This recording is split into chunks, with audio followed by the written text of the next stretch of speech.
few years ago in 2022, MOZA Racing released a new range of products that massively expanded their compatibility into a much more open ecosystem. These products allow you to use your MOZA steering wheel with any third-party wheelbase, including a Fanatec base.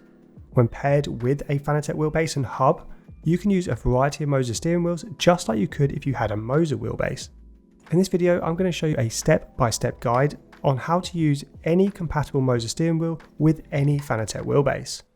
With the launch of the MOZA FSR Formula Wheel back in 2022, MOZA released their first ever steering wheel that is compatible with other wheelbases. Before the FSR came along, you could only use MOZA steering wheels with MOZA bases.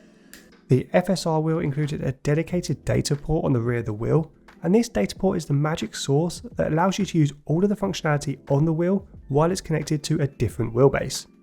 Since the FSR launch, MOZA has released more steering wheels that are also compatible with third-party bases, including the KS wheel, the Vision GS, and the new Lamborghini SCV12 wheel. Now, to be able to use a MOZA steering wheel with a Fanatec wheelbase, you do need a few additional accessories from both MOZA and Fanatec. These accessories are the only official way of connecting the MOZA steering wheel to a Fanatec base while keeping all functionality, such as the inputs and the screen, working. The components that you're going to need are a MOZA Universal Hub, which lets you connect your steering wheel to your PC via a cable. Then you're going to need the wheelbase mount adapter, which is included in the Universal Hub, and this lets you physically mount your MOZA wheel to a Fanatec wheel hub. Then choose any of the compatible MOZA wheels, which is the FSR, the KS, the Vision GS, or the Lamborghini steering wheel. Basically anything with a data port on the rear.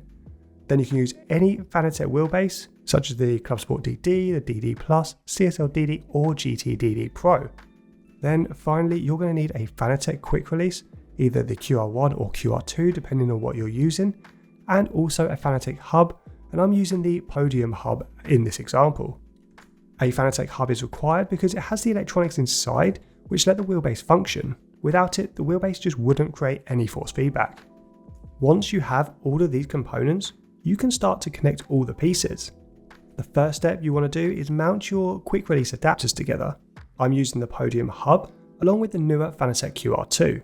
These need to be bolted together as per the instructions, which is a really simple process of simply lining up the two bolt patterns together, ensuring that the QR2 is the right way round, and then secure them together using the supplied bolts. With the QR2 installed, you can attach the Podium Hub directly to the MOZA wheelbase adapter, which is included in the Universal Hub kit.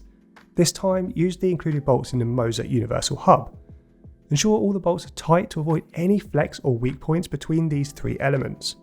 Once together, you're going to have a single unit which has a MOZA quick release on one side and a Fanatec QR2 release on the other. Then you can attach this hub to your Fanatec wheelbase just as you would with any Fanatec steering wheel. Then mount your MOZA steering wheel to the end of the quick release that has the MOZA QR adapter, just like you would if you were mounting a MOZA wheel to a MOZA base. With all of those components mounted, simply connect the MOZA Universal Hub to your PC and the MOZA steering wheel to the Universal Hub. This forms the power and data connection between your MOZA steering wheel and your PC. And finally, once everything is connected, you can simply power it all on, and you should have a working Fanatec wheelbase and a working MOZA steering wheel. Using this method, you really get to utilize the best of what both MOZA and Fanatec have to offer, and you can really start to mix and match both of these ecosystems. If you found this guide helpful, consider hitting that like button or maybe subscribing to our channel to help us reach 100,000 subscribers. But for now guys, I will see you on track.